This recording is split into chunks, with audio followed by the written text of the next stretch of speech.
Hi everyone, and welcome back to the Elden Ring 100% walkthrough, where we're ultimately going to be playing as an Int Faith Death Mage, but we did pick Vagabond as our starting class, so for now we're not a mage.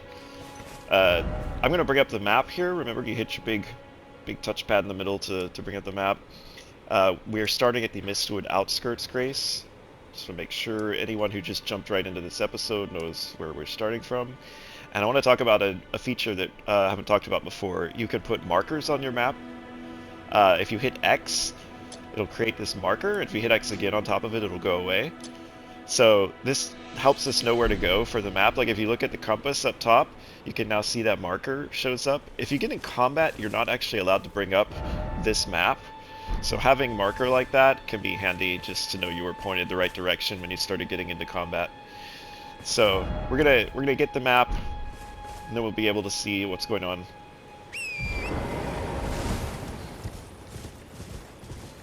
And just like the one we got for Gatefront Ruins, the map is at, right by one of those obelisks. You want to be very, very careful in this section because there are scary bears. They're huge and scary and aggressive. No, we're not ready to fight them yet. If you run through a marker... Oh, it sounds like Did I actually... Oh, no. Did I actually make a bear mad? Oh, I did. Oh, that's a little bear. We'd probably be okay with a little bear.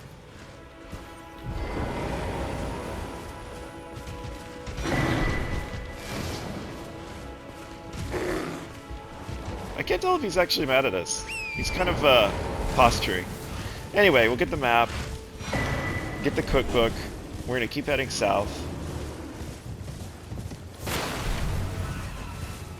We're gonna come around and up here.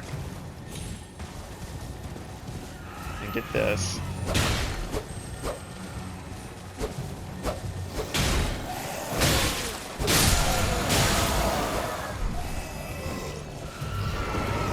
Got a bit of a fight here.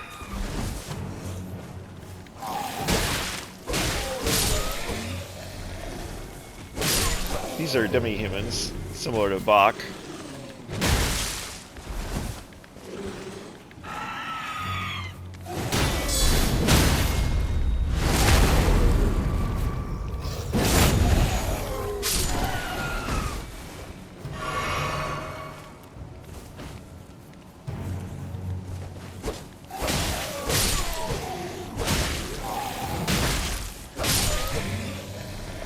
Pretty easy to kill.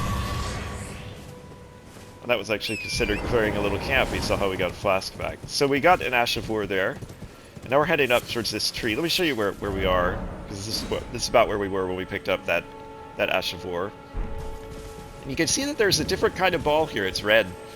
This ball will give you back a healing flask. Now I'm already at full healing flasks, but if I were to hit that and kill it, I would get back another healing flask.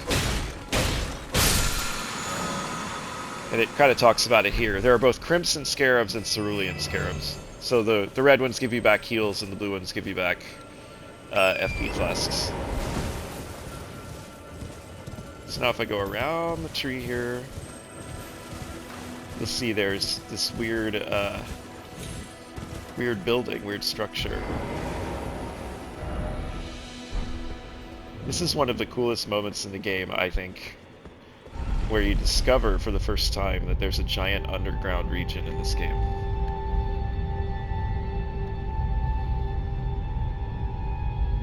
So it's just kind of incredible. There's actual large region underneath the main map with stuff to do in it.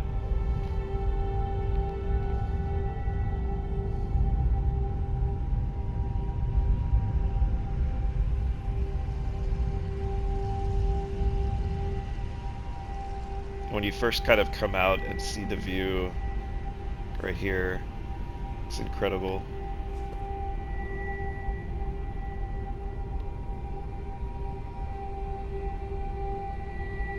And a lot of this is places you can get to. One of the neat things about Elden Ring is in many of these vistas, you're seeing actual places that you can walk to or eventually get to.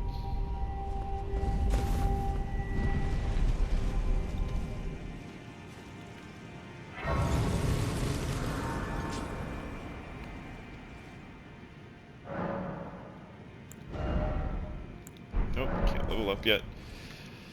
Alright, we took the long ride down, now we're going to take the long ride back up.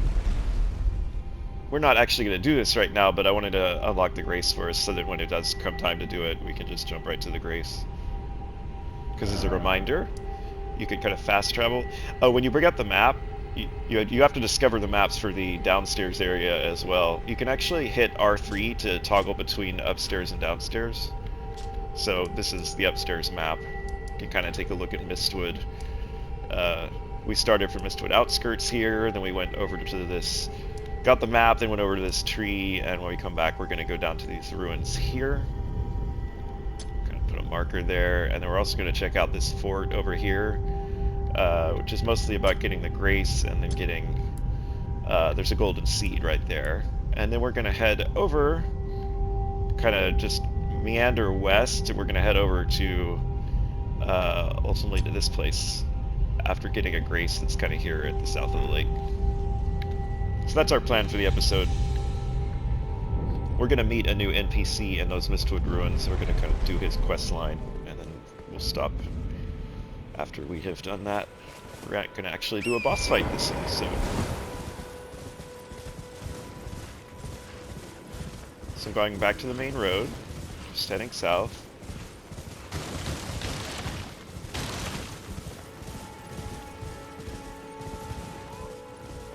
And you can hear this howling coming from those ruins.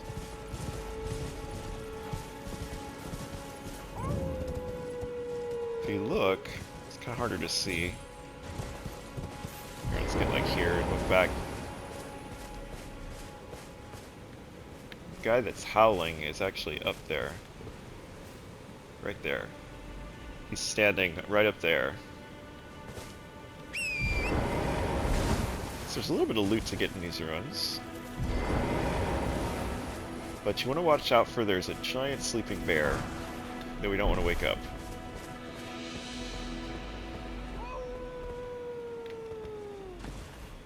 There's a chest right here. Remember, you'll make less noise if you sneak. If you do accidentally wake up the bear, just run away.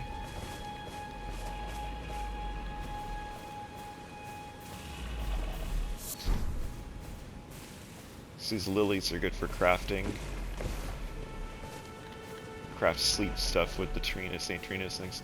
So where we're wanting to get to is like right under here. So if you fall down, you'll stand up, but immediately re-crouch. Remember, if you push L3 to crouch. Alright, and now that we're down here, we're pretty safe from him.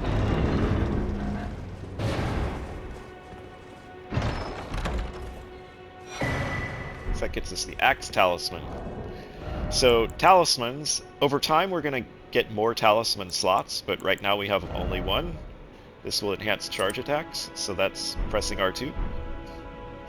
So when you do like the charged heavy attack, that's this. That'll do more damage with this Axe Talisman. Now, you might think you can't mount down here, but you actually can.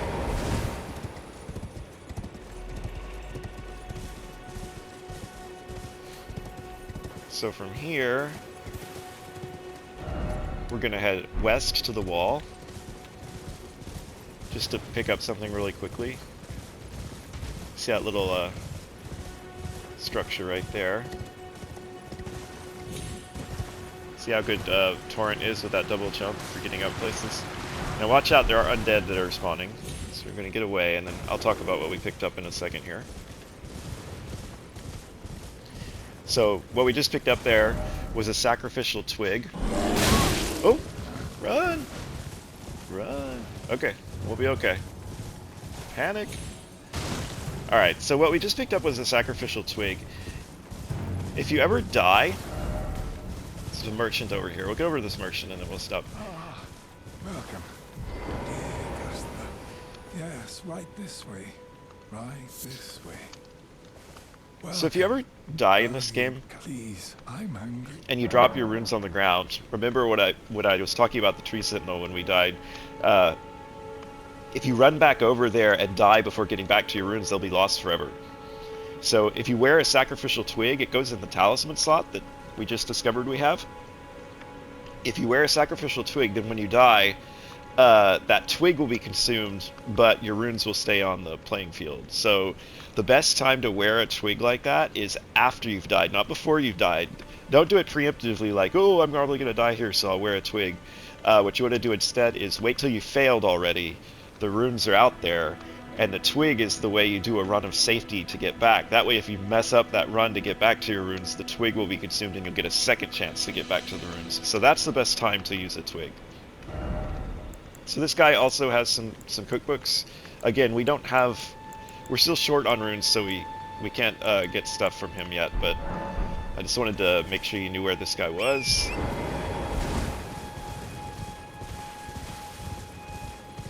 They even left like an obvious, this is an example of a message left by the game.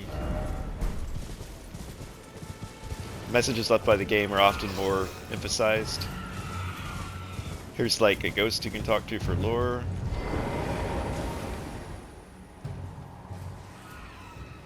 Lord Kenneth. Just gonna ignore these guys. We're headed over here for this grace. Run through the marker I put up to make it go away. You can also just bring up the map and click the marker to make it go away.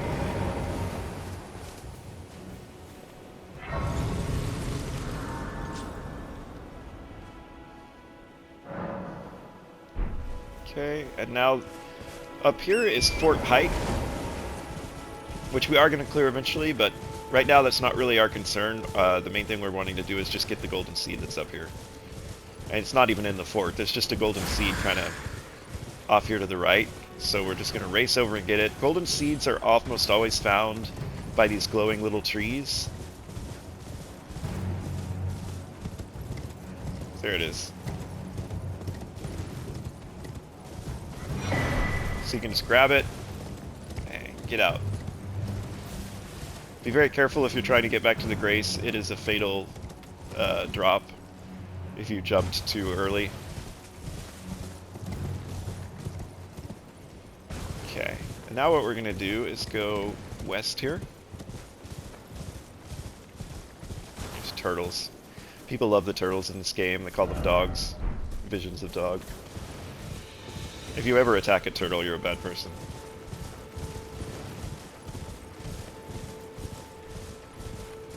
When you see these rows of coffins, there's almost always a bunch of little golden runes that you can pick up, so just kind of free money and XP. So runes in this game, I don't know that I really covered it in detail, but they act both as your currency for buying things and your XP for leveling up. So they're kind of both. You see how they really aren't very effective at attacking? The white wolf, when you see that, is always the leader, kind of the stronger one, compared to the gray wolves. Alright, so now that we picked that stuff up, keep going over here.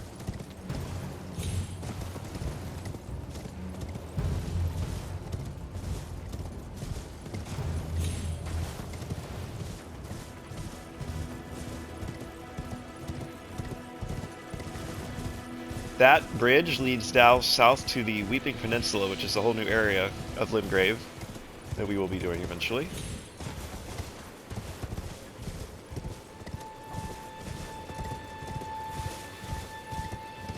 These columns of air are called Spirit Springs. If you go in and jump, you will leap up super high into the air. So it's a way to get to... Often they're like shortcuts to get to places that you couldn't otherwise reach. Now, if you fall and land in one, you won't die. And it's pretty fuzzy, you know, like you can kind of land like, say, here, and you won't die.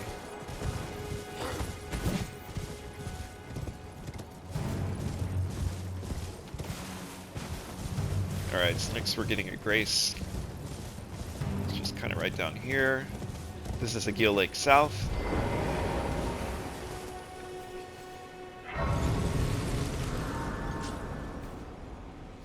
So now that we have that unlocked, we can add our golden seed.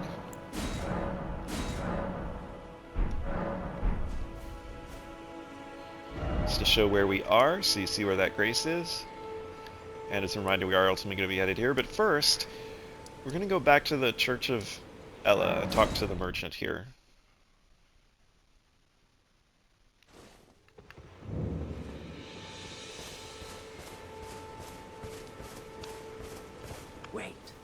weren't you? Well, you're back.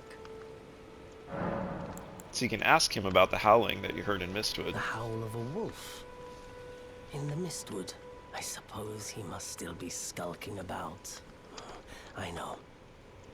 Why not meet him for yourself? Next time you hear the wolf's howl, make this signal right under the source. Oh, don't fret. There is nothing to fear. I just have an inkling the two of you might hit it off. That gets you the finger snap gesture. So we can go and equip that. You can remove one of these others and switch it out for something else. There it is.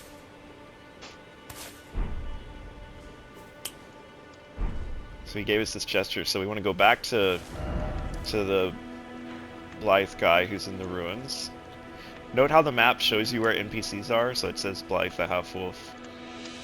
I think the fastest way to get back to him is to go to the Mistwood Outskirts.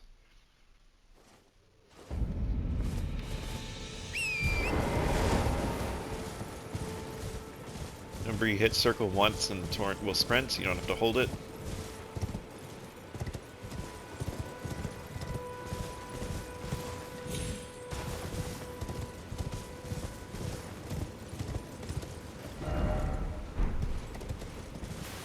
Just trying to get to the road.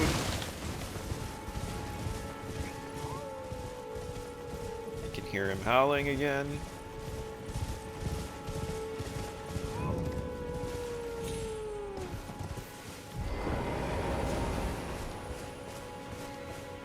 So you can kind of stand, we can see him there. So we can bring up our menu here and select finger snap, and you'll see him leap down. Now we can talk to him. Who goes there? Carly sent you, did he? Ever the bloody busybody. He's very tall. Maybe to him you don't seem so strange. The name's Blaidd. I'm looking for a man who goes by Darriwil. He fled somewhere nearby. Or so I've heard. Come tell me if you find him before I do. I can offer you ample reward. Darriwil is nothing but a traitor, and in need of a fitting end to his tale. Darriwil is in need of a... Alright, so now that we've done that, we can... Darriwil is actually over here at this marker. So we're going to help Blaidd capture Darriwil, kill Darriwil.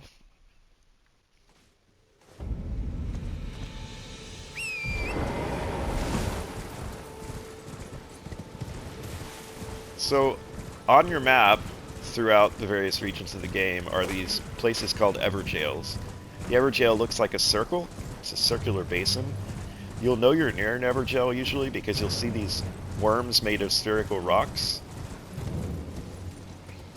An Evergaol contains a boss, and you're not allowed to summon your spirit ashes inside these things, so you're forced to do the boss fight, typically by yourself. However, in this particular case, this is the only Evergaol that works this way. There's actually a summon. We can bring Blaidd out to help us against Darriwil. Now note, when you summon an NPC, not a spirit ash, but an NPC, the health of the enemy you're fighting will be buffed, so it makes them stronger. But that's compensated for somewhat by the fact that the NPC tanks the enemy for you. Similarly, when you are fighting with other players cooperatively, that also will buff the health of an enemy. Darriwil. Rotting in a cell is no true justice. No. This is where it ends for you. Evergaols always have this sort of blue area over there. As you get close to that blue area, the boss will spawn. So you're allowed to sit here and prep as much as you need to. They won't spawn until you go up there. So we're gonna just stand... We're very, very weak, right? So we're gonna kind of stand back and let him do his thing. Because this guy can... Oh, I have fat rolling with the Talisman we equipped.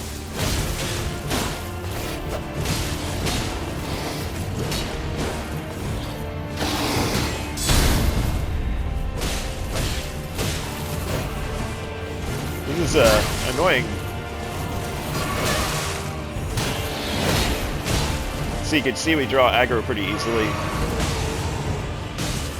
So you want to be kind of careful.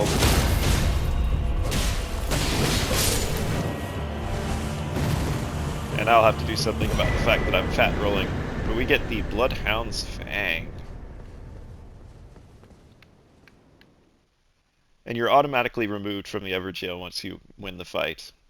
Blaidd will be here, so we want to talk to him. Actually, I was gonna see, can we actually equip the Bloodhound's Fang? You need 18 strength and 17 dex if you wanted to equip that. This is, if you're going quality, remember quality build is what we call strength and dex being leveled together. This weapon is fantastic. That's the one you want. It's fantastic because you hit L2 and you'll leap. You'll do an attack and leap away, and then you can hit R2 to immediately leap back in. So it's great, and you get some iframes during that. So it's great for like avoiding enemies. They struggle to deal with that ability. So it's a really good weapon. Right. There you are. Had to work for it, but it's done. Don't say I'm not a man of my word. Here's your prize. Oh yes, I should say, if you venture north to Rea Lucaria and come across a venerable blacksmith who's a little on the large side, tell him I sent you, and he'll be sure to treat you right. I owe you one, I reckon. That's enough chit-chat for now. It's time we parted ways.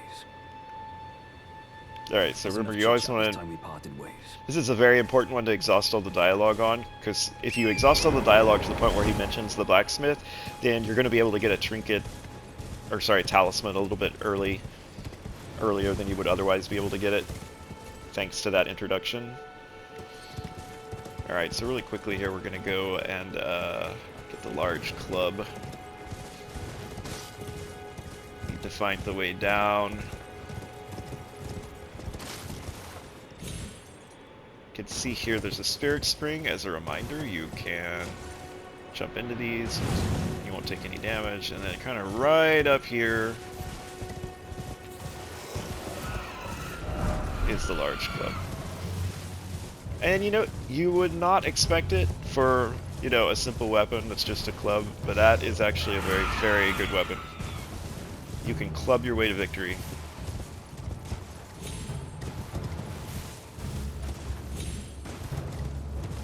Alright, and let's see if we're out of combat. That's actually where we're going to end the episode.